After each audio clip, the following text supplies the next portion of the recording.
That's me, Kratos, the God of War. And as the name suggests, I'm pretty much known for, beating people's dicks in.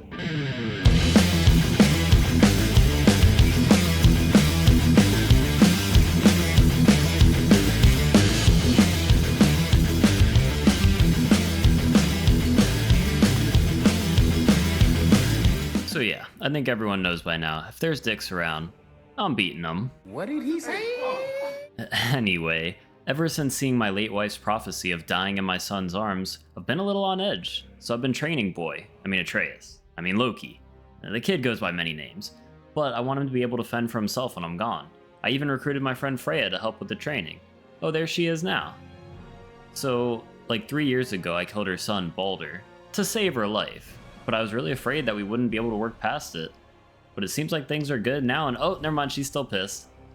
Isn't time supposed to heal all wounds? I don't know what else I can do. I'm not Thanos. The only problem I ever made go away with a snap was Balder. Be better than this. At least I can say I learned my lesson. That is the last time I kill a god's son. It just causes too many problems. I am not trying to deal with that bullshit anymore. And what? What is going on now? Why is it always something? Who's out here? Oh shit, we killed Thor's son, didn't we? Tried to warn Atreus that killing gods has consequences, and look at me now, getting my ass kicked. He literally just brought me back to life to kick my ass some more. I had really hoped that we could just end this with a stern talking to. New master, hey, it's Thor again. You know, the god of thunder? But he wanted to see the real ghost of Sparta, and I knocked his teeth out, so he left. Apparently, while all this was happening, Odin took a page out of Hervert the Pervert's handbook and tried to get my kid to go home with him. Luckily, Atreus is no fool and declined the offer, but now that Odin's made it clear we're in his sights, Loki, the trickster that he is, decided to show me a prophecy he found while on a secret search for Tyr, the Norse god of war. If you're ever feeling down about your parenting skills, just remember, my kid is going out in the middle of the night, risking his life, to find a different, taller god of war. So, he shows me this prophecy of two wolves, Skull and Hati, chasing the sun and moon, which leads to the day and night cycles. Apparently, Odin captured the moon as a way to stop the days leading up to Ragnarok, so with nothing to chase, the wolves have gone to sleep, leaving Vanaheim stuck in perpetual daylight. Then some unknown champion returns the moon and jumpstarts the cycle again using an arrow for them to chase. So we're just sitting here absolutely racking our brains trying to figure out who this mysterious archer could be. Wonder if it's Hawkeye. Are we going to be in the MCU? We already fought Thor. Sorry, I'm getting ahead of myself. The next part showed Tyr leading an army against Odin during Ragnarok, which means he might still be alive just imprisoned somewhere.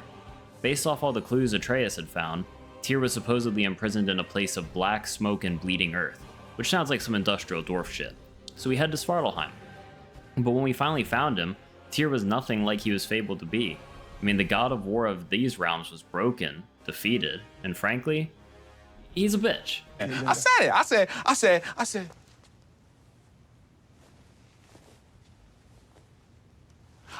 Bitch. So with Tyr basically being a dead end, we considered heading to Alfheim, the land of the elves, to seek out the Shrine of Groa, the Knowledge Keeper, in search of information. There we saw yet another prophecy, one of Groa lying to Odin about Ragnarok, and the truth that Ragnarok's not meant to be the downfall of all the realms, but only that of Asgard, and that Odin will perish in this war. It once again depicts Tyr leading the charge. The time has come for him to live up to his name, and so he does, but not the name of God of War, but that of Tyr. Because this bitch starts crying again about how he doesn't want to do it. Hey, motherfucker! That's right! You and me! Right now! We're having it out! Let's go! Come on! Come on! So with our supposed general having the opposite of a Napoleon complex, we headed back to figure out our next move. Watch out! Before even having the chance to breathe, Freya comes in and attacks me again for old time's sake. This is starting to feel like foreplay, but after I save her from Atreus going all cocaine bear on her, she decides that I'm of more use to her alive than dead. So we go to Vanaheim to remove the curse keeping her here in Midgard, which introduces us to Freyr, Freya's brother. He's a pretty cool dude, even though this would be like me having another son who's a little more flamboyant and naming him Atreus. Come on, dude. In Vanaheim, we end up in a fight with Nidhogg to break the roots of the world tree cursing Freya to remain in Midgard. With her shackles broken, we began our preparations for Ragnarok. But Atreus, or as he should be called, Batreus, decides to have a Batman Begins moment and goes to Asgard to work with Odin. Apparently, he also found the prophecy showing my death in Ragnarok, and now he wants to prevent it. So while he's gone, Freya and I go searching for the three Norns, who are said to be deities that control fate. Remember the old hags in Hercules who shared an eyeball like it was an 8-ball? But when we find them, they basically say that they don't control fate, they simply call it like they see it, and since people are predictable, it's easy for them to predict the future. But before leaving, they tell me that Heimdall is predicted to kill Atreus. Now who's Heimdall? He's the most arrogant, condescending little shit ever, and I just cannot wait to tear that ass up like a Taco Bell beefy 5-layer.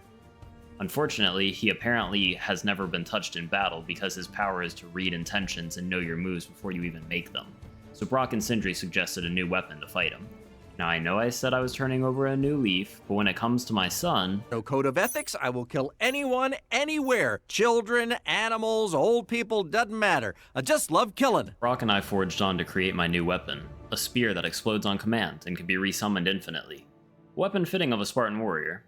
At this point, Atreus comes home because he missed us, and, well, he fucked up pretty bad over there. See, he released a beast called Garm because, you know how much Atreus likes wolves.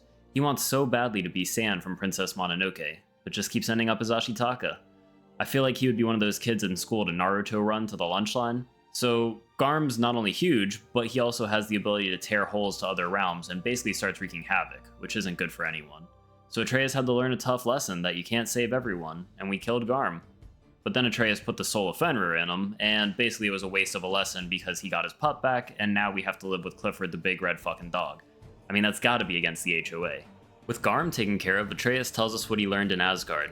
Basically, Odin is the WHO in 2020 and is obsessed with this mask that's supposed to be an infinite source of knowledge. But it's shattered and he can't find the pieces alone, which is why he recruited Atreus. With Odin's true goal in mind, we head out to meet with Freyr. When we get to Vanaheim, there's no one to be found. That is, until Hildsvini shows up, roasts the shit out of Mimir. So that's how they got your head out of your ass. Maybe now you'll stop being such a half-blind, piss-drunk, oversexed liar.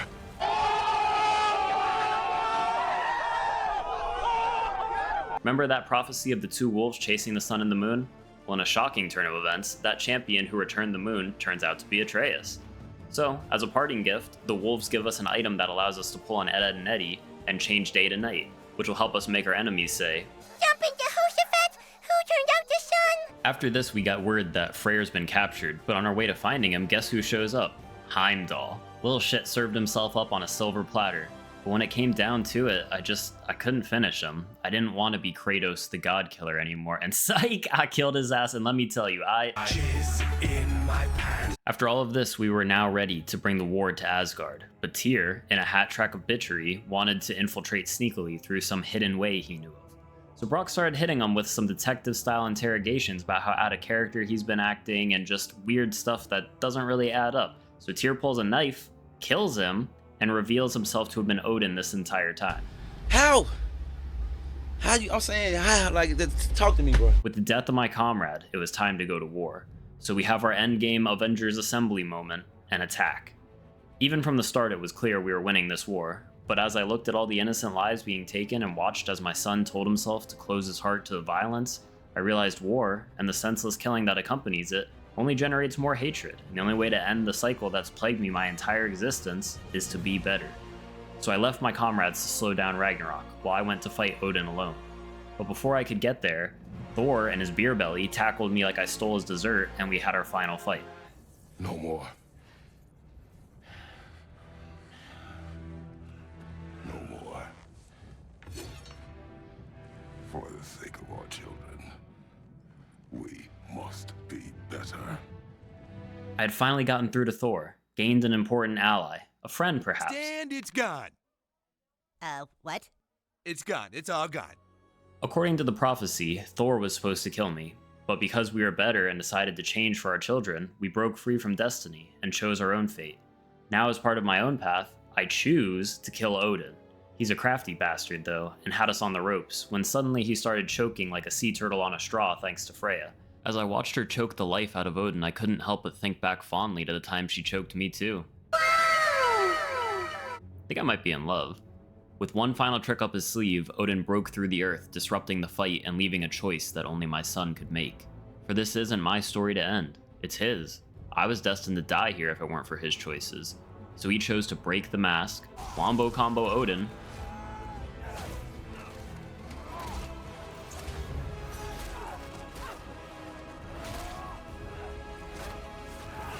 and sucked his soul out.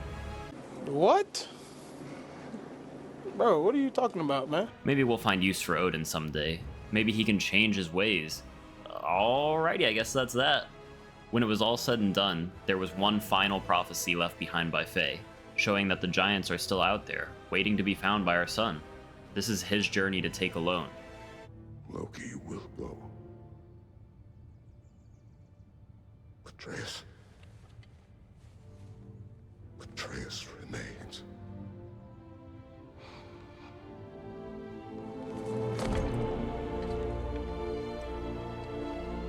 I am not crying, by the way. There's just a lot of dust in here. As for me, where does the God of War, who's known nothing but violence his whole life, fit into a world at peace? It appears Faye had one final vision, and if it's true that our destiny is not set in stone, but is the sum of our choices, then perhaps Faye knew me better than I knew myself. Who would have thought that the ghost of Sparta, the killer of gods, could ever be praised for more than the lives he's taken? Thank you, Faye, for the life we shared, the son we raised, and for the first time in over 1,000 years, a future that is my own.